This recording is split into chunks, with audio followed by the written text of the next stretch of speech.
ओम शांति। आज हम आपको जो लेसन करा रही हैं वो है कि भारत के उत्थान और पतन के 84 जन्मों की अद्भुत कहानी। कि हम सभी ने बहुत बार सुना 84 जन्म, तो 84 जन्मों की सीढ़ी क्या है। कई जगह सीढ़ी का भी राज है, 84 सीढ़ी। लेकिन इस लेसन में आपको पता चलेगा कि 84 सीढ़ी कौन सी होती हैं, 84 जन्मों में हम कैसे कैसे पार्ट बजाते हैं और वे 84 जन्म हमारे चारों युगों में किस प्रकार से होते हैं। तो इस लेसन में है 4 युगों की कहानी, सतयुग, त्रेता, द्वापर, कलयुग। और इनमें आप देख रहे होंगे ये स्टेप बने हुए हैं। ये जो स्टेप है ये एक एक जन्म को दर्शा रहे हैं। तो इन चारों युगों में हम 84 जन्म कैसे लेते हैं, और हर आत्मा भी 84 जन्म नहीं लेती है। जो शुरू में आते हैं वो ही 84 जन्म लेते हैं। शिव बाबा ने बताया मैक्सिमम 84 जन्म है और मिनिमम 1 या 2 जन्म होंगे। तो यहाँ दिखाया कि हम सब आत्माएं जब परम धाम में होती हैं तो परम धाम से जब सृष्टि का चक्र चलता है, पहला युग आता है और पहला युग है सतयुग। और उस सतयुग में आत्माएं जब उतरती हैं तो शुरू में जो आत्माएं उतरेंगी वो सिर्फ 9 लाख आत्मा उतरती हैं। और सतयुग में जो आत्मा की अवस्था है वो सतो प्रधान है, गोल्डन एज है, जिसमें सर्वगुण संपन्न, 16 कला संपूर्ण, संपूर्ण निर्विकारी, मर्यादा पुरुषोत्तम, डबल अहिंसा, परमो धर्म की जो महिमा है वो कंप्लीट सतयुग की आत्मा में होती है। वो 16 कला होती है। तो इस युग में, सतयुग में जो समय है वो 1250 वर्ष का ये एक युग है। और ये पूरा युग ही गोल्डन एज युग कहलाता है। आत्मा की भी अवस्था यहाँ गोल्डन एज सतो प्रधान है और युग भी यहाँ गोल्डन एज है, ये सोने जैसा युग। तो इस युग में हमारे जन्म कितने हैं? इस युग में हम जन्म सिर्फ 8 जन्म लेती हैं आत्माएं। देवता घराना है, 16 कला संपूर्ण है, सूर्यवंशी है और सिर्फ 9 लाख जनसंख्या है। और यहाँ जो नारी है वो श्री लक्ष्मी जैसी है और नर श्री नारायण जैसा है। और लक्ष्मी नारायण ही यहाँ के पहले महाराजा और महारानी हैं। और लक्ष्मी नारायण ही बचपन में राधे कृष्ण के रूप में होते हैं। ये राज भी आपको कभी किसी ने नहीं बताया होगा कि लक्ष्मी नारायण का बचपन किस रूप में होता है। लक्ष्मी नारायण बचपन में राधे कृष्ण होते हैं और राधे कृष्ण का जब स्वयंवर होता है तो वो लक्ष्मी नारायण के रूप में राजगद्दी पे बैठते हैं। आपने देखा कृष्ण की कहानी में कि वो 8वां पुत्र बताते हैं, तो और देवकी का पुत्र उसको कहा गया है। तो वास्तव में ये एक बहुत बड़ी आध्यात्मिक बात है कि 8वां पुत्र, जबकि सतयुग में कहा गया है कि सिर्फ 2 ही बच्चे होते हैं, तो वहाँ 8 बच्चों का कैसे रिवाज हो सकता है। ये सब तो कलयुग की कहानी है, यहीं पर ही जनसंख्या बढ़ती है। तो वास्तव में जो देव की अर्थात जो धरती माता है, हम धरती को भी, पृथ्वी को भी माता कहते हैं। तो उस समय की जो धरती माता थी वो देवों की थी। तो देव की अर्थात देवों की धरती माँ, और उस देवों की धरती माँ के 8 पुत्र वो सबसे श्रेष्ठ पुत्र हुए हैं। अर्थात सतयुग की जो 8 गद्दी दिखाई, 8 जन्म, तो ये 8 जन्म के 8 महाराजा, 8 देवता सबसे ऊंच होते हैं और जिसमें श्री कृष्ण सबसे नंबर 1 श्रेष्ठ है। जिन 8 रत्नों की हम अंगूठी भी पहनते हैं, तो वे अष्ट रत्न जो हैं वो देव सतयुग के 8 महाराजा हैं, जो हर जन्म का अलग अलग महाराजा होगा और उसमें श्री कृष्ण फर्स्ट है। इसलिए उसे बताया, उसका जन्मदिन हमने जो मनाया अष्टमी पे मनाया। तो अष्टमी पे ऐसा नहीं कि वहाँ कोई अष्टमी और ये सब तिथियाँ देख रहा है कोई, वहाँ इन सब चीज़ों की रीति रस्म की जरूरत नहीं है। अष्टमी का मतलब ये होता है कि वो अष्ट में से सबसे श्रेष्ठ है, सतयुग का पहला राजकुमार श्री कृष्ण। जबकि आपने शास्त्रों में तो सुना है श्री कृष्ण द्वापर युग में आया, और यहाँ हम आपको बता रहे श्री कृष्ण सतयुग का राजकुमार है। तो यहाँ परमात्मा ने हमें ये बताया है कि द्वापर युग में तो जो कलाएं हैं वो 8 कला होती हैं, और सतयुग की जो कलाएं हैं आत्मा की वो 16 कला हैं। और श्री कृष्ण की जो हम महिमा गाते हैं उसमें यही गाते हैं 16 कला संपूर्ण। तो 16 कला संपूर्ण देवता किस युग में आएगा? तो 16 कला संपूर्ण देवता 16 कला वाले ही युग में आना चाहिए ना। तो कम वाले युग में वो कैसे आ सकता है? जिस युग की कलाएं कम हैं उसमें 16 कला वाला कैसे आ जाएगा?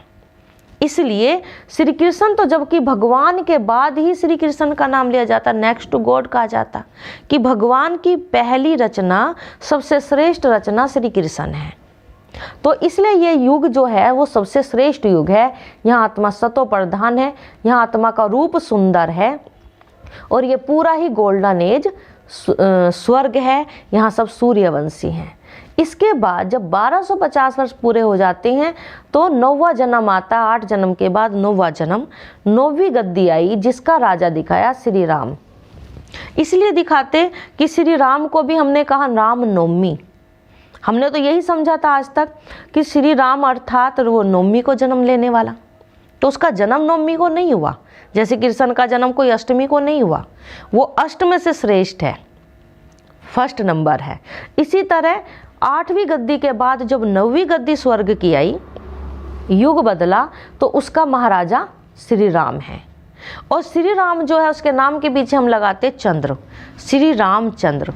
तो राम जो है वो चंद्रवंशी है, और उसके पूर्वज जो थे श्री कृष्ण, श्री लक्ष्मी नारायण, अर्थात श्री लक्ष्मी नारायण को कंबाइन रूप में हम कहते विष्णु, वो है सूर्यवंशी, और इनके पूर्वज सूर्यवंशी हुए, और ये श्री राम जो है वो चंद्रवंशी है। यहाँ से क्योंकि युग बदल रहा है, और जब हम 8 जन्म ले लेते हैं तो यहाँ 2 कला हमारी कम हो जाती है। जैसे चंद्रमा भी पूर्णमासी के दिन तो वो 16 कला होता है, लेकिन अगले दिन से उसकी कलाएं घटना शुरू हो जाती हैं। तो इसी तरह आत्माएं इस युग में तो 16 कला हैं, लेकिन 8 जन्म लेने के बाद उनकी 2 कला कम हो जाती है। अब कईयों को ये सवाल आता है 2 कला कौन सी कम होंगी? वास्तव में जो 8 कलाएं हैं, अर्थात उसकी जो 100% क्वालिटी है, उसमें थोड़ी सी कमी आ जाएगी, अर्थात हर कला में से ही परसेंटेज डाउन हो जाएगी। आत्मा की लाइट में थोड़ा फर्क आ जाएगा। तो आत्मा यहाँ से 14 कला के रूप में पार्ट बजाएगी। यहाँ भी 1250 वर्ष का ही युग है, ये भी इसमें 14 कला हो गई। हम क्षत्रिय घराना होगा, यहाँ देवता थे तो यहाँ क्षत्रिय हो गए। 12 जन्म हो जाएंगे, 8 जन्म है तो यहाँ 12 जन्म हो गए। तो मतलब ये होगा कि जन्म बढ़ रहे हैं तो आयु थोड़ी सी कम हो जाएगी। यहाँ अगर 150 वर्ष आयु है तो यहाँ 125 वर्ष आयु हो जाएगी। तो यहाँ राम सीता जो है वो त्रेता के पहले महाराजा महारानी है। यहाँ आत्मा की जो अवस्था है, वैल्यू है, वो चांदी जैसी है, इसे कहेंगे सतोगुण। तो यहाँ सिल्वर एज ये युग है, तो सिल्वर एज आत्मा की अवस्था आ गई है। तो ये भी 1250 वर्ष में हम 12 जन्म लेकर और फिर हम नीचे उतरते, दोनों ही स्वर्ग ही कहलाते हैं। लेकिन इसमें जनसंख्या थोड़ी बढ़ जाती है। यहाँ जनसंख्या ऐसे बढ़ रही है कि यहाँ 16 कला वाले आए, उनसे जो कम क्वालिटी की आत्मा थी वो भी परम धाम से धरती पर आई, और ये सारी आत्माएं भी पुनर्जन्म लेते हुए नीचे आ गई। तो यहाँ जनसंख्या बढ़ेगी और जन्म भी बढ़ जाएंगे। तो यहाँ तक भारत जो है, पूरा वर्ल्ड है वो भारत, और पूरा भारत सोने जैसा है, पूरी धरती सोने जैसी है। लेकिन इसके बाद का जो समय है, द्वापर युग शुरू होता है। तो जैसे हमारे 2 पहर हुए, एक AM है, एक PM है, एक दिन है और एक रात है।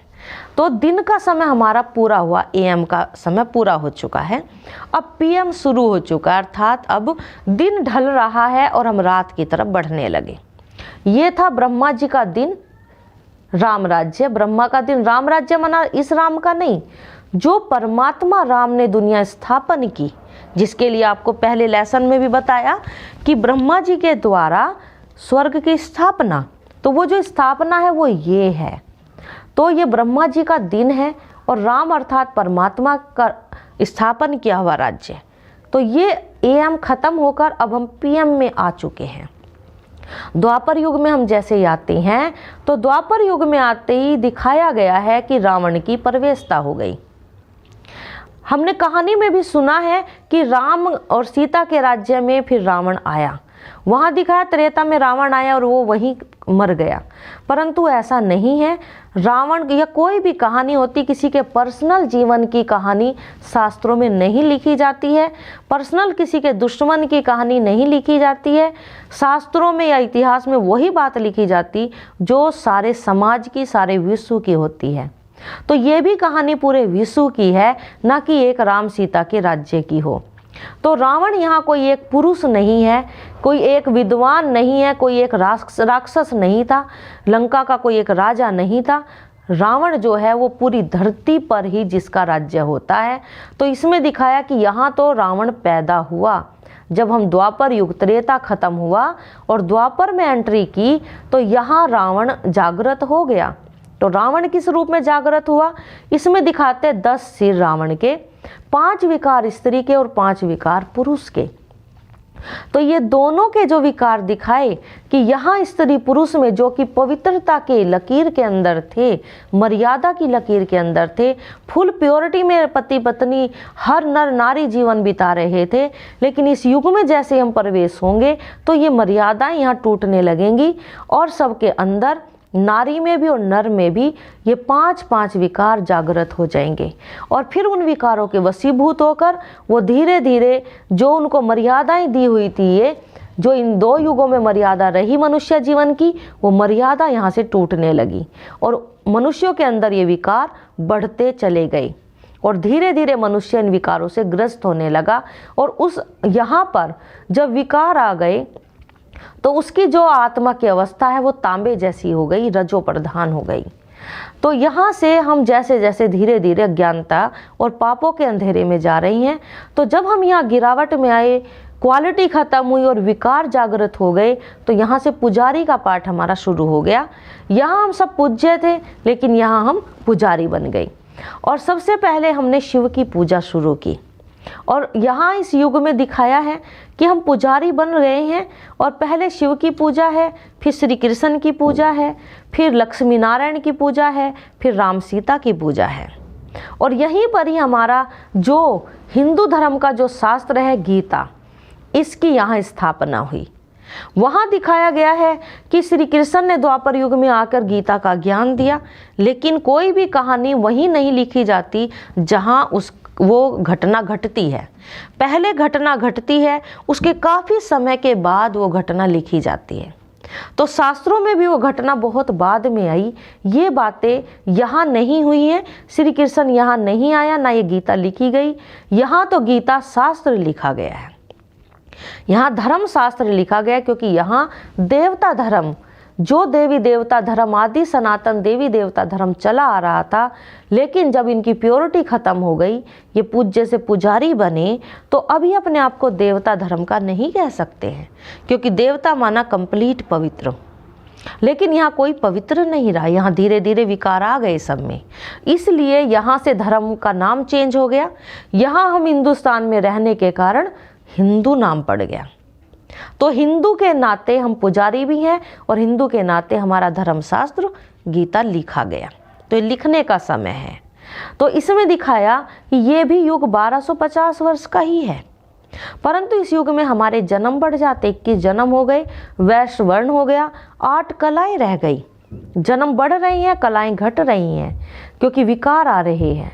हम यहाँ पुजारी बन के धीरे धीरे, अब हम पहले हमने ये देवताओं की और शिव की पूजा की, अब हम कलयुग में प्रवेश होते हैं तो और ज़्यादा गिरावट आएगी। अब गिरावट में हम पूजा भी देखो हम किसकी कर रहे हैं, अब देवी देवताओं के जो अलंकार हैं, शक्तियां हैं, आज हम उनकी पूजा कर रहे हैं।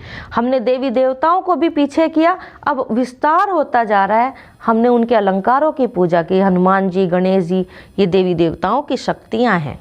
फिर हमने 5 तत्वों की पूजा की, फिर हमने पेड़ पौधों की पूजा की, मनुष्यों की पूजा की, नदियों की पूजा की, ग्रहों की पूजा की, पहाड़ों की पूजा की, फिर मूर्ति पूजा की। हम मूर्ति बनाते देवताओं की, पूजा करके डुबो देते हैं।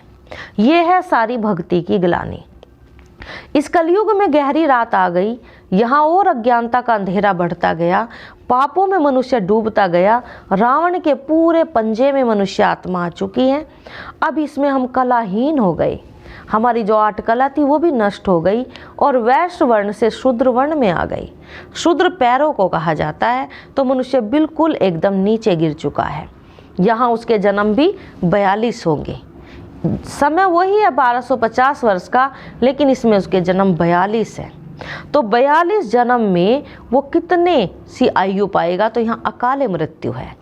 तो इस युग में मनुष्य आत्मा हर चीज की गलानी में आता है। भक्ति की गलानी, स्त्री की गलानी, शास्त्रों की गलानी, धर्म की गलानी। जहाँ थोड़े से लोग इकट्ठे होते हैं वो एक नया धर्म बना लेते हैं और धर्मों के नाम पे यहाँ युद्ध होते हैं, गलत कर्म होते हैं। तो धंधे हो रहे हैं और युद्ध हो रहे हैं, नाम धर्म का है। ये है धर्म की गलानी। मनुष्य शास्त्रों पे सोया है, शास्त्र सिराने हैं और फिर भी सुख शांति का, विदेशियों का, बाहर वालों का, अनेकों का भिखारी बन चुका। अनेकों से वो लेकर ही जीवन बिता रहा है। तो इसलिए ये शास्त्रों की भी गलानी है कि शास्त्र के जंजाल में फंसा है, परंतु उसे रोशनी नहीं है। फिर भी वो रोशनी के लिए दूसरे की आंखों को आधार बना रहा है। तो जब ऐसा समय ये है बिल्कुल कलयुग का अंत, जिसमें अब हम पहुंच चुके हैं और इसमें दिखाया है कि आत्मा बिल्कुल काली तमो प्रधान हो चुकी है। यहाँ आत्मा लोहे जैसी है। क्या तो हम सोना थे, सच्चा सोना, सतो प्रधान, फिर रजो सतोगुण आए हम, और फिर हम रजो प्रधान आए, तांबे जैसे बन गए। अब यहाँ हम तमो प्रधान लोहे जैसे बन गए। अब आत्मा बिल्कुल लोहे से भी कोड़ी जैसी बन गई, क्योंकि अब वो सिर्फ एक दूसरे के सामने, हाँ, एक दूसरे का खून का प्यासा बन चुका है। विषय विकारों में दुनिया डूबी पड़ी है और जो साइंस सुख के लिए बनाई, उसी साइंस से आज मनुष्य मौत के मुंह में जा रहा है। एक दूसरे के लिए मौत तैयार कर रहे आज का मनुष्य। इसे कहेंगे और भी गिरावट, तमोप्रधान से की भी तमोप्रधान अवस्था, अर्थात लोहे से भी हम कोड़ी जैसे बन गए। इसे कहते कलयुग की घोर अंधेरी रात। अब ऐसी तमो प्रधान आत्मा को कहा श्याम। या तो हम सुंदर थे या हम श्याम बने। ये नाम पूरी रात यात्री में जो आ रहा है, यात्रा में जो आ रहा है, वो पूरी यात्रा करने वाला, ये जो फर्स्ट आत्मा धरती पर आई, श्री कृष्ण की आत्मा, इसने ये शुरू किया। सुंदर से श्याम तक की पूरी यात्रा इसने की, इसके पीछे बाकी सब हैं। इसलिए ये नाम श्री कृष्ण की आत्मा को मिला श्याम सुंदर। श्री राम की भी आत्मा को नहीं मिला, क्योंकि उसका भी पार्ट बीच से हुआ और सबका पार्ट भी बीच से शुरू हुआ, लेकिन पूरी यात्रा में यही आत्मा थी, इसलिए यही नाम इसको मिला श्याम सुंदर। तो अब परमात्मा सारी ही श्याम अर्थात काली आत्माओं को गोरा बनाने आया है। तो वो परमात्मा का अवतरण इसी समय दिखाया है। ये वो समय है जब इस घोर अंधेरी रात्रि में, विषय सागर में जब आत्माएं डूब चुकी हैं, ऐसे में शिव परमात्मा आकर हमें इस नरक से निकाल कर, इस कलयुग से अलग भी एक समय है जिसे पुरुषोत्तम संगम युग कहा। और इस समय में जो कलयुग और सतयुग के बीच का समय है, इस समय में परमात्मा हमें कलयुग में से निकाल कर और फिर से श्याम से सुंदर बना रहे हैं। यहाँ हम सब शूद्र हैं, परमात्मा हमें यहाँ से निकाल कर ज्ञान देकर ब्राह्मण, और फिर हम इसी ज्ञान के आधार से पावन बनेंगे, राजयोग की शिक्षा से पावन बनेंगे। और जो भाग्य हमने खोया है इन 2 युगों का, अब परमात्मा हमें देने के लिए आए हैं। क्योंकि ये दोनों युग जो दिखाई, ये रात्रि का युग है, ये समाप्त हो चुके। अब हम संगम पर हैं, जैसे कि प्रभात में हैं, और परमात्मा हमें वो भाग्य वापस दे रही हैं 21 जन्मों का। तो इस एक जन्म में हमारी चढ़ती कला होगी। हम 84 जन्मों में, ये है हमारी 84 जन्म, अर्थात अगर देखेंगे तो ये 83 जन्म बनते हैं, 8, 12, 21 और 42। तो ये 83 जन्म हुए। ये एक जन्म जो इस ज्ञान को लेकर परमात्मा से भाग्य लेते हैं और ब्राह्मण कहलाते, ये एक जन्म है। इस एक जन्म में हमारी चढ़ती कला हो जाएगी। जो हमने 4 युगों में खोया है, वो हम एक ही जन्म में परमात्मा से प्राप्त कर लेते हैं, वो जीवन मुक्ति। और इसको प्राप्त कर अब हम फिर सब जाएंगे परम धाम, क्योंकि ये बिल्कुल लास्ट का समय चल रहा है, अंतिम समय है। विनाश हमारे सामने खड़ा है और परमात्मा हमें सच्चा ज्ञान देकर पावन बना रहे हैं। और अब हम जाएंगे सीधा परम धाम। और जिसने जितना परमात्मा से भाग्य लिया होगा, 16 कला का लिया या 14 कला का लिया, जितनी परसेंटेज का ज्ञान लिया है, परसेंटेज का भाग्य बनाया है, उसी अनुसार हमारा यहाँ जन्म होगा। उसी भाग्य अनुसार हम जन्म लेकर इन युगों में आएंगे और फिर से हम वही 84 जन्मों की यात्रा करेंगे। तो ये है भारत के उत्थान और पतन की कहानी। अब उत्थान का समय है और फिर धीरे धीरे हम कला नीचे उतरते हैं। तो ऐसे हम 84 जन्म लेते हैं।